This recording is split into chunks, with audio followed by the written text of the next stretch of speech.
Hello, Yins. Welcome back to the shop. Yeah, we're in the shop and we're cooking because we're makers and we make stuff. And one of the things that I personally really love to make is food. Weird. I've always said that if I didn't go to school to play football, I probably would have been a chef. That is actually how much I do love to cook. And I've been dreaming about putting some cooking on the channel for a long time. So now we're gonna finally do it. And we're starting out this video with burgers and fries in the shop. Welcome to Shop Chef. That was an explosion. We'll work on that later. All right, so Sam and I actually do cook from the shop a decent amount. There's some cooking stuff in my videos you guys have seen, and we're gonna continue doing it, and we're gonna make this whole meal on a grill with a little bit of cast iron and some ingenuity. So, need to get the potatoes going first. We're using a russet potato here, and we're gonna just do them in a skillet on the grill while we get everything else kind of going. We like to do everything we can as fat and stupid as possible.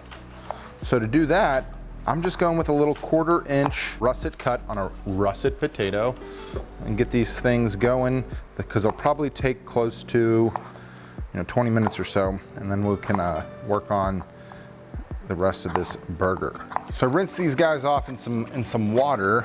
Try to get the starch off, because as delicious as starch may be, you can see how the water's all, what color is that? Milky, that's it. That's the starch washing off. We'll get that off of there, and then we'll throw some paper towels down onto.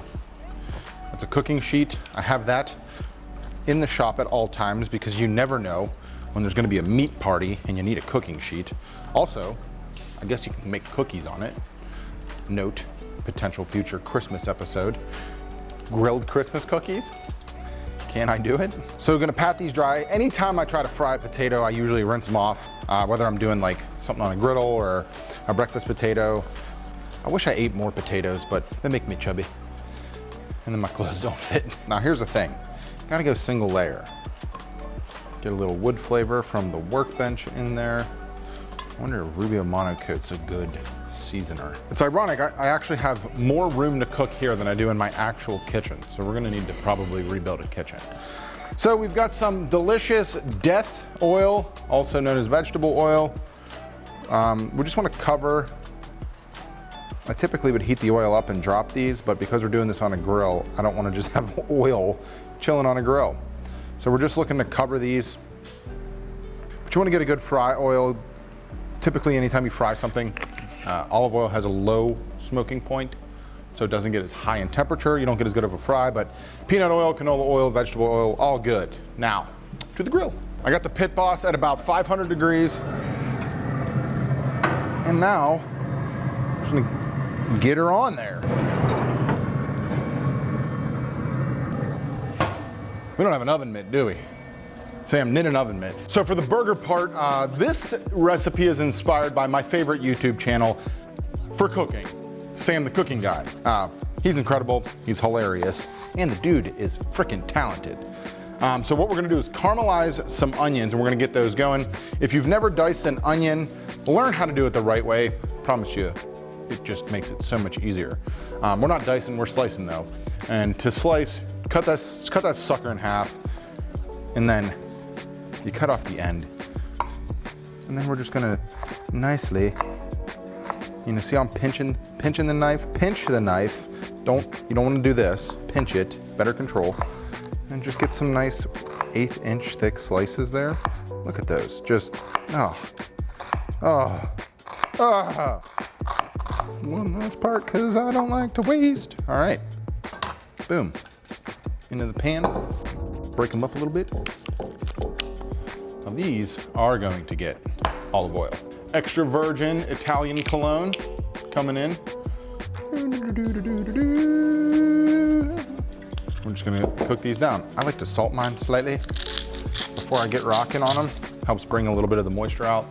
Now to the grill. All right, and on we go.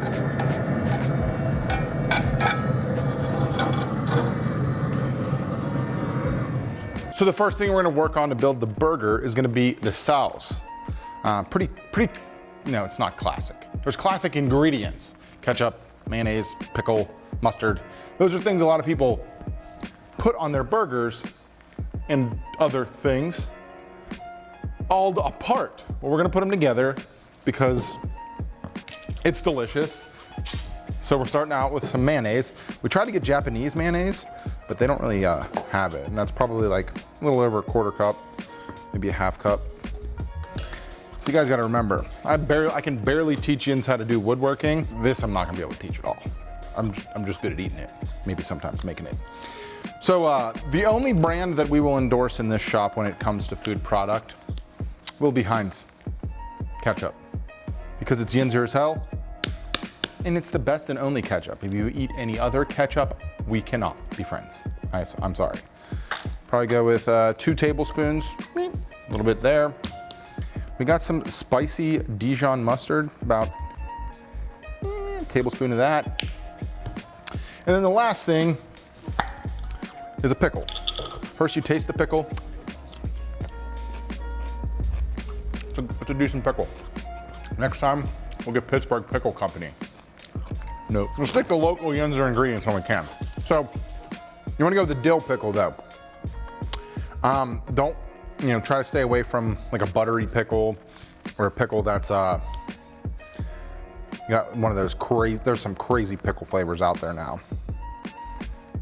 The dill is gonna give like the flavoring that we're looking for here.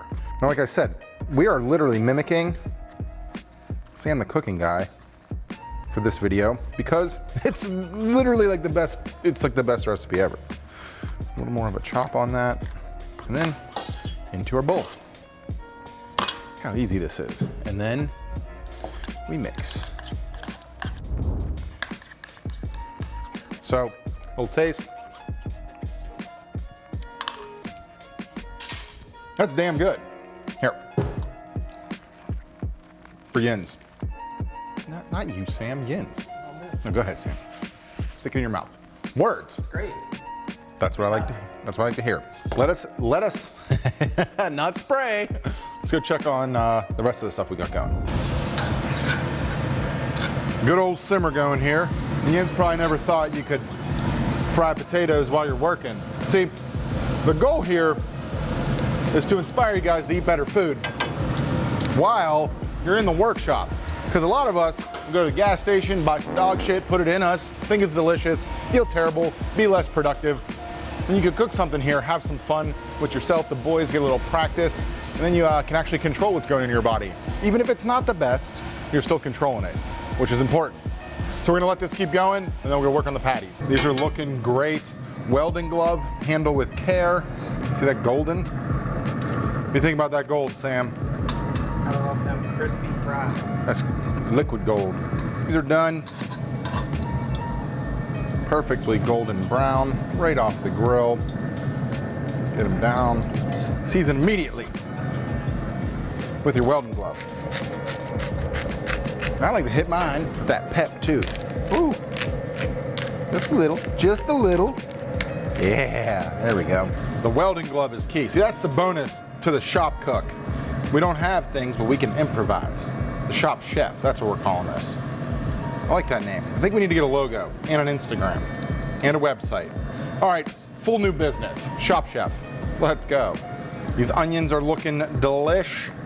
Just a little bit longer on those. I want to get a little bit more of that, like the brown crust, like that.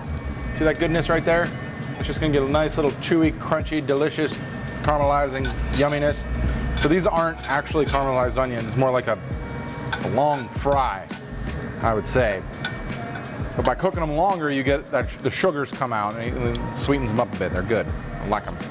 That's how I like them. So these are done. So be careful. If you're not using, our grill has no open flame on the bottom.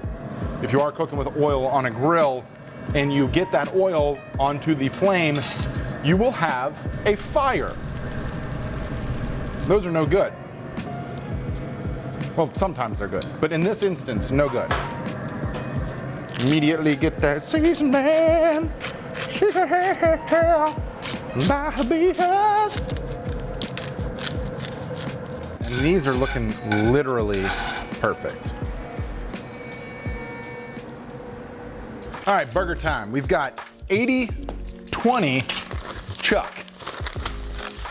Because Fat is life.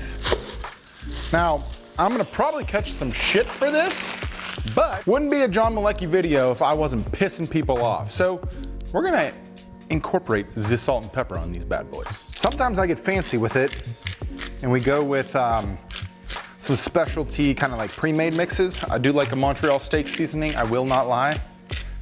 Even though Montreal's not in America, it's good. My buddy Cosmo has got his SPG, which is like a salt, pepper, garlic. Delicious on beef.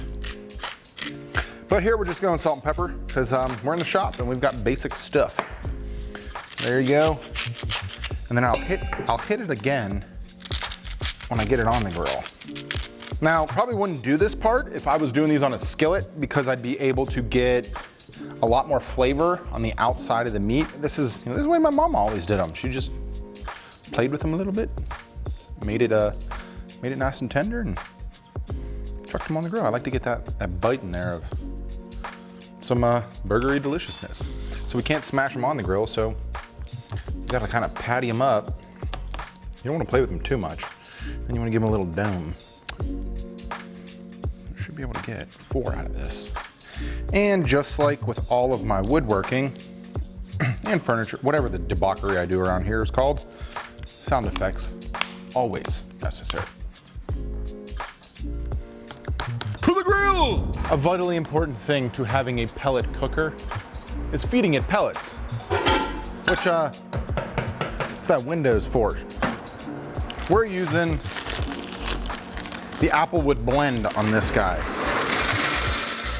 The grill's back up to temp. We're gonna go with a little flame broiled action here. There's that sizzle. I've got some brioche buns. I also want to get a little toaster strudel on. I'm gonna keep those on the outside of the heat. Who remembers how delicious toaster strudels were though? We should probably get some of those or make some of those. Smoked toaster strudel. Comment, let me know what you think. I wonder if we could do a savory toaster strudel that has like meats and cheeses, and instead of icing, it's freaking gravy. Sausage, gravy. Who the hell said sausage? You said meat. I guess that is a meat. Sausage could be considered meat. And you did it like it was a biscuit. No biscuits. I am a huge fan of texture when I cook, so the toasted bun is critical. And the last and most vital aspect is gonna be Land O'Lakes yellow American cheese.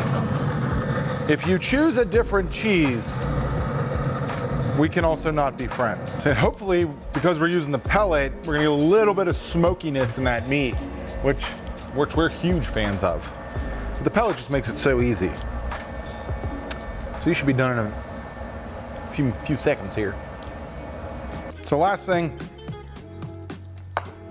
I always try and add fresh herbs to my cooking because I do believe that it truly elevates anything you're making. It's the easiest way, in my opinion, to bring more flavor to whatever you're doing with minimal effort. So this is parsley, flat leaf. Now, let's assemble a burger. Toasted bun. We want to get a good helping. Don't be stingy. It's your opportunity for flavor, for deliciousness. And then my double cheesy delight. A bit of onion, deliciousness. And then, oh yes. Top her off. Some of our fries. A little Shazam right there. And boom, baby. Lunch. Now we gotta try this thing. So first thing, the fries. They got a little cold because it took an extra minute to get the thing heated up, but the flavor is still phenomenal. So easy. And you get the salt and the pepper. Go ahead. Reach your tiny little hand in here. Grab yourself one.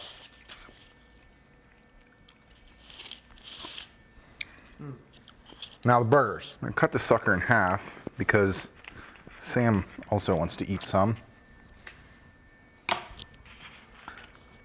Did I cook them enough? Ooh. There's no pull apart because it's not a stretchy cheese, but let's get a taste on this thing. Game time.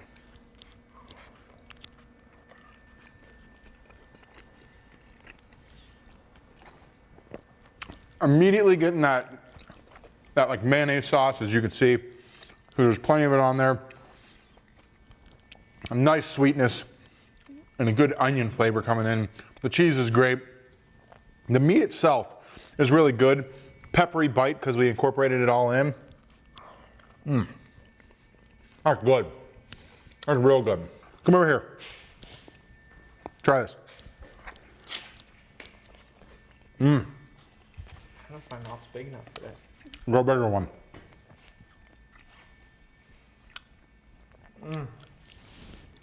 That's good, right?